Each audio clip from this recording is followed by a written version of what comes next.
யமதர்மன் செய்த இந்த ஒரு சம்பவம் சொர்க்கம் மற்றும் நரகத்தையே தலைகீழாக மாற்றிவிட்டது.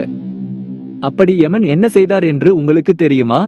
யமதர்மன் ஒரு முறை பிச்சைக்காரனைப் போல் வேடமிட்டுக் கொண்டு வீடு வீடாக சென்று யாசகம் கேட்டு வந்தார்.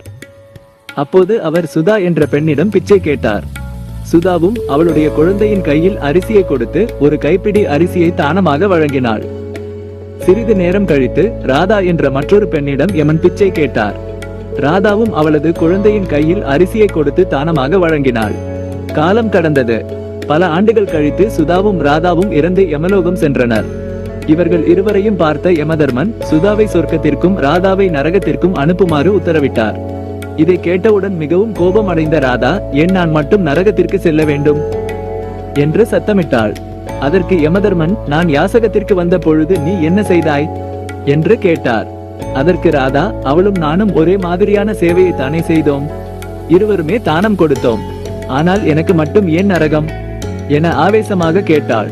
அதற்கு யமன் சிறு புன்னகையுடன் கூறினார், சுதா அவள் குழந்தையின் கையால் அரிசியை கொடுத்தால் அந்த குழந்தைக்கு அதன் புண்ணியம் வந்து சேரும் என்ற தூய எண்ணத்தில் அவ்வாறு செய்தாள்.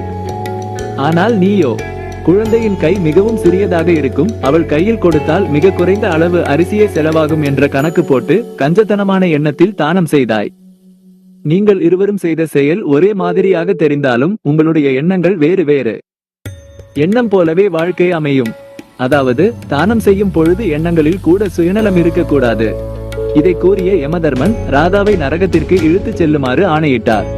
ராதாவின் அலறல் சத்தத்தோடு யமதர்மனின் தூதுவர்களான கிங்கரர்கள் அவளை நரகத்திற்குள் இழுத்துச் சென்றனர்.